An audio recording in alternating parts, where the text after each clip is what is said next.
dad and rent-free space to do his vision, and he turned that into $1 billion.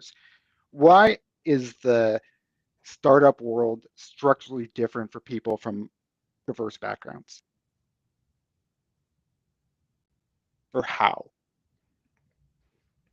And that question is for either of you. Go for it, Sergey, and then I'll tag. Um, well, one, working with people from poverty backgrounds, from want, there is two things that you need to do for people. One is to alleviate their physical suffering, change their physical thing. But then a much more complex thing is to change what they believe about themselves. Because if you've been told you're dirt and you're, told you're garbage, you're going to feel like you're garbage, you're going to act like you're garbage. um, for example, when we built our homeless shelters, we would go out of the way to build them beautiful, have them architecturally designed, have our transitional housing. The apartments wouldn't just be decent, they'd be gorgeous. That would really help programmatically. That so going there, people just people don't take risks if they don't believe that it's okay for them to take risks, or they're the kind of people that should take risks. Now,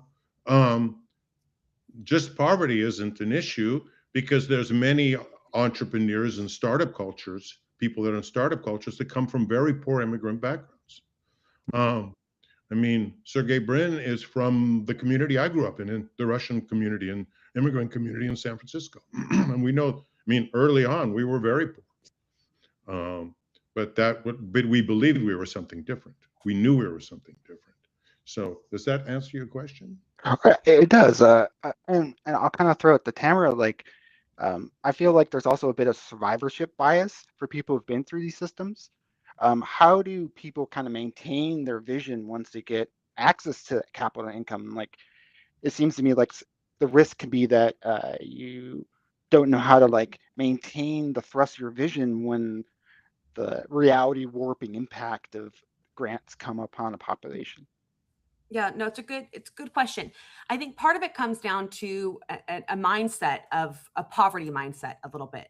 Sometimes when you're coming from rougher communities, even when you get funding, where to use it, how to maintain it, how to manage it, and even how to have the perspective of where to put your resources and your efforts.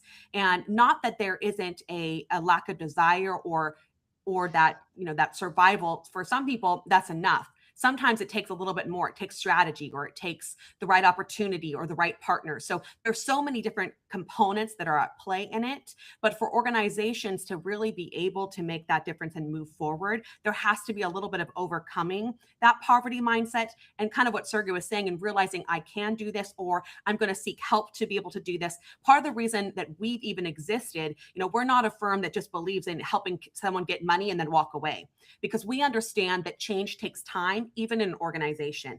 And most organizations don't have everything. They usually come from desire to change the community. They come from within. A lot of times when we work with a lot of diverse populations, all different kinds of populations, economically poor, organizations, immigrant organizations, specific language organizations, and we still kind of see that same mentality of not always knowing how to manage things after you have them.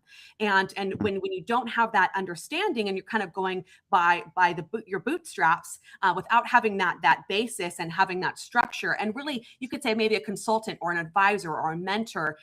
For me, Sergey has been my mentor for many years in helping to do this. I'm so lucky that I have him. A lot of organizations don't have someone who knows the game, understands the ins, the outs, and how to change that mindset and thinking for that long-term growth. Mostly because organizations are always worried about today. They're worried about next month's payroll. They're worried about how they're going to feed the homeless today, how they're going to pay to keep the lights on. They're not thinking about 5 years from now, 2 years from now. They're not thinking about the future because they're so worried about today. That's where some of that poverty mindset steps in, and it doesn't allow them to grow to be able to have that independence or that future that they're really wanting. So taking a step back and looking at that management component and helping people to realize and have what they need to make those decisions now for that future. That way they can really pass down to the next generations in their communities what others have had in other communities. I think that's essential, Peter. I think what Tamara brought up an excellent point. I realized that I was just struggling and I was just doing what I was doing. The decision to start a company, and it was also a very tech forward company in 1994, came after I went to graduate school. I went to graduate school because I needed a piece of paper to move forward in my paper. And I was very cynical about it. But the people who were my professors and so on, they blew my mind. They stretched my head. And they actually advised me. They said, have you ever considered consulting? I didn't even know consulting existed. I didn't even know it. I didn't what? You can go just like show up and give people advice and they'll pay you and they'll pay you really well. And you know, and at the same time, I was going to business school. So I was doing MBA and macroeconomics at Davis. And they admitted me, you know, as a as 35-year-old. And so there was mentors that I had there who pushed me and said, no, you're limiting yourself. You're not thinking, well, you can do this. And there was tech people. We started a virtual corporation. One of my professors gave me a book called The Virtual Corp that said, you don't need any more offices. So we actually started our corporation. We had internet. It was 4 years into the internet. We had cell phones. We actually didn't have an office. We had to be on the down low with this. We wouldn't disclose it, that we didn't have an office, but we all worked out of our homes. And that was in 1994. And because we realized, but I was told at the university, there was somebody at the School of Business who brought the idea to me for this book, The Virtual Corporation, that the corporation was not a place. It was an agreement and an idea, and technology was going to allow this an agreement in that. So True there was never an office in True. There was never, from 30 years. I mean, for the first 10 years, we had to hide it, right? We said, "Oh yeah, no, we'll go to your office." Oh yeah, no, I'll go to your office. It's closed. Yeah. Well, and now you would be a lean business. You'd be like the poster child for what a business is in 2026, right? Right. That's right. And what we're doing, technology. What our current movement right now is making sure that bringing AI to nonprofits. And also it's the same kind of thing. We're going to nonprofits and say, are you guys using AI? Well, no, that's, something for the big corporations. And so, no, this is AI is specifically, agentic AI is going to be very useful for doing grant administration, grant writing, the things that you don't see. They don't give you enough money to do this. They'll give someone a grant, and you have to make a trade-off between money to pay for direct services to play clients, and money to count the grant money at the end and report on the grant money. If you can build AI agents to do that for you, then you can spend more money on turning people's lives around. Yeah. Well, I mean, I always read articles that are basically variations of avocado toast about how people spend their money and all that. And then I go in corporate America and they blow so much more, or in the magnitudes of money more and more wasteful ways. That was really hard for me as a kid growing up, like single mother situation of like, oh, my credit score is bad because I pay my credit cards on time, versus like living in a way of debt that juices my score and things that people who have money are able to do versus people who have to like keep the lights on every Friday have to do, right?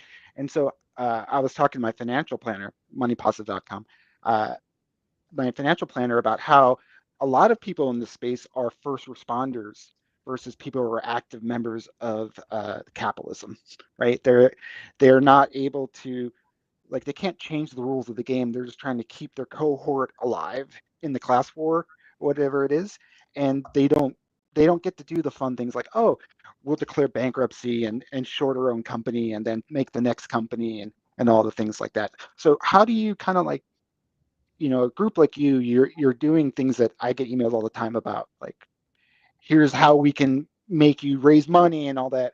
But you're dealing with a population whose arm is tied behind their back. Like they can't just bug out and do another venture in 18 months. Like they're trading on their name and their reputation in their community and stuff like that. So how does that structurally, uh, I guess, bind, but also empower you to make decisions that you wouldn't make if you're just doing a straight for profit venture kind of backed proposal? It's a good question. I think primarily the groups that we're working with, I think the biggest difference between business and corporations that are about, about money, we talk about for-profit thinking with a nonprofit heart. The organizations we're working with, they have a mission, they have a vision that they care about. That's what drives them. And what we're trying to help them to do is have that a little bit to create that for-profit thinking, and have the use those tools that we know in business, use those concepts that we know, and being able to help them to think with that, but keep the mission at the forefront. The mission is what drives them. That mission is also what makes it very powerful in those in the proposals and applications. It's, of course, there are more grant opportunities out there for a nonprofit than there are for a for-profit, but part of that is because grants are essentially what grants are. As a funder says, I have all this money, but I want to see a certain thing happen. I want to see this community changed in this way. And so they release a request for proposals for people to say, I've got the best idea on how to make that happen. I have an idea that we can do this A, B, C, and you can give us money for that, and we'll do that to make your mission happen. So it's missions aligning with a mission, right? So we help organizations to find the right mission, funding source to help meet their mission, and then help to think through what of those, some of those like for-profit thinking, right? Those structures, those the business thinking that they need to be able to live within their means and to plan a proper budget, and to we diversify funding or find matches with other sources, so that they still get their donor dollars, but those can be freed up for other things that they can't find funding for, and they get funding for things like staffing costs, their office building, materials in the office, and a lot of the components they need to run some of the services they're looking for. So it's really mixing the two concepts, and that's where it's really powerful in management after they win the grant, how to help change the things within the organization so that they can not just worried about next month and keeping those lights on, but really plan for down the road, really being able to own their sphere in that community, grow as an organization. But it all comes and stems from their mission and their values, and what they're looking to do in the community. We're coming alongside of them and helping to provide that structure, that training that they're lacking to make their vision go further, and make their vision grow bigger, because they can put some of those thinking. So that's what I think makes it more powerful in an application, but it also what fuels them as an organization and helps them to continue to grow, and kind of what sets them apart from other organizations. But a lot of it comes, we always talk about one of the biggest important parts of all of this is data. Knowing your data, you can be a great organization doing amazing things, but if you don't know how many people you're feeding, if you don't know how many people have changed lives, we oftentimes work with organizations that don't know the proper terms that we use in the grant world, and we have to kind of help translate for them that, okay, this is also this, right? When you're doing this, when you're working with that mother who is struggling, and you're helping to provide counsel or coaching, you're helping to alleviate some of her other needs, or being able to reduce depression, or reduce other negative side effects in their life. And so being able to help translate those for people, and then help them to be able to manage their money, because when they have that data and they said, we've able to do this, this, and this, other funders will flock to them. The best grant is the one that we never had to write. The best grant is they're saying, you're doing such amazing work. I love your numbers. I love the impact you're making in the community. Here's another $1 million to continue the work that you're doing, right? That's the best opportunity, but you don't have that if you don't know your data and if you don't have your numbers. Most nonprofits don't think that way. They just are they're focused right on what they're doing. So we're helping bring business concepts and theories to nonprofit organizations to help them to grow, maintain, and basically to sustain for future growth and future impact. I think a lot of for-profit companies run into that problem too. Like I'll talk to a company and they'll say, oh, what is the ROI on using this technology or AI? It's like, well, how do you measure work today? How do you measure like how good of a day was today. And you can say things like, well, yeah, everyone I saw had their bellies full and had a safe place to sleep and all that. But it's like that doesn't keep the doors open tomorrow, right? And so there's like a lot of planning you have to do in a risk mitigation way that you have now taken ownership of as a steward of these people that you're helping. And I think the same thing happens in corporate America when you say we're a big family and then you lay off. The same thing will happen if you have to close because you didn't fulfill the parameters of the grant and it didn't get renewed and all that. So this will probably be our last question of our time, but how do you think technology can help keep people on rails or keep people focused on, and this isn't to say like, oh, you have to choose, you have to completely subsume your personality and who you are and how you do your business, but it's kind of code switching, right? Because you have to be of a authentic self to deal with a population, and then you have to be an authentic different self to deal with the funding world. So how do you kind of like think technology can help kind of bridge that gap between that divide where you're not like, selling out too hard in one direction that you lose your access to your other position? I think there's a real number one, for example, real concrete example. You can get you can get AI to help you polish your emails. You can come up with polish. I mean, you respond to a funder, and if some, I mean, I'm thinking of a great agency we serve that's run by a guy who's only been out of prison for 18 months. 30% of the people in prison are illiterate, literally right up illiterate. And so his English isn't great. His emails aren't going to be very sophisticated. He doesn't know how to put an email together. So, but the AI can help him there, right? He can sound as sophisticated and as, like he's got a top shelf education when he responds to the email. His persona can signal I'm of your social class and Yeah. help with that social class mobility. That's very important. Same thing. I mean, people, that guy is going to he's got a fantastic agency, but how well is he going to be able to write? Is he going to be able to write in a way that's, in a structured way of somebody who's had good high school English, for example, much less Yeah. good at college English. I think that way. And also, the administrative tasks, the record keeping,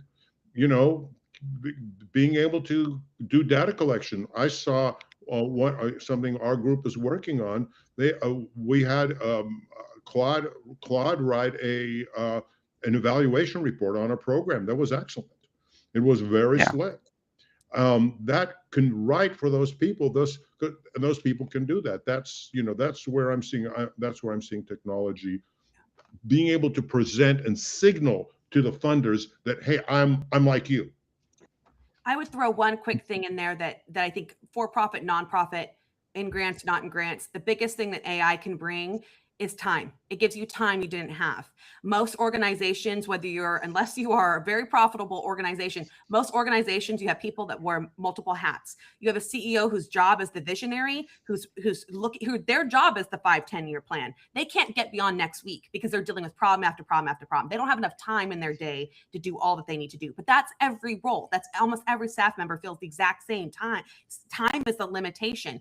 AI can bring you back more time because of the time that it would take to do a lot of the components of what you do. I was interviewing a student yesterday about AI and how it changes, and I shared about what my day looks like in using AI and how much time I get back every day and can focus on the problems that only I can solve because I use AI in everything. So AI changes and allows people to have more time, and then as what Sergey was saying, allows them to be better than they actually are at a lot of the things that they need to do.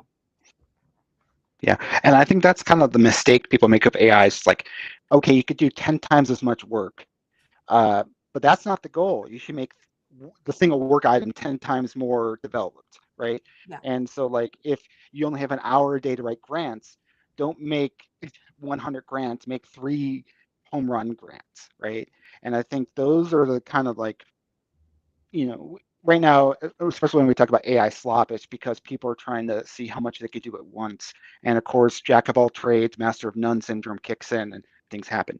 But once we get the ability, we're like, okay, we're going to do the first draft in AI, and then I'm going to go to Tamarans, Sergey, and show them what we wrote. And they're like, oh, okay, this was okay, and this was decent and passable. but you're missing these 3 or 4 things, right? And so instead of 5 meetings to get to that point, you have 1 meeting. So now you can talk to 5 people in a day versus 1 people for 4 hours. You know, before I let you go, one, I want to, where can people find out more to one, talk to you, but also how can people help you if they're interested? Yeah, they can go to our website, true.inc, so true.inc. We have a lot more information about what we're doing and ways that we can partner alongside of them in their organizations. We are rolling out our AI program, launching it this summer for organizations to come on and use both the tool, the suite of AI components with our 35 years of human strategy. Our website will share more. Our social media will share more as well. We'd love to help people to continue to make an impact in their community. If anyone has questions, they're welcome to come to us there on our socials or on our website. What Great. you're also recruiting for some positions, aren't you, Tamara? Yeah, we do. Those who have been doing grant writing on their own or through an organization who are looking to come on the other side of the table and do it from a consultancy side, we are looking for expert grant writers. The roles of strategists, helping to strategize with organizations, as well as writers. So if anyone is interested, we do have job postings on our website. Just click careers. Cool. Well, once again, thanks for having us on. I love the work you guys are doing, and stay tuned. We'll have you back on in a couple months and see. The world changes every 3 or 4 months, so who knows what will be coming around the corner. But thanks for having us on. Sounds Thanks great. for Peter, being with thank us. you so much for having us on. Love what you're doing. Love Toilville, and thank you for connecting us with your community. Hope to hear from everybody out there. We'd love to have you join us, come shoulder to shoulder on the good fight. Oh, for sure, for sure. So catch us again on Opt-in, and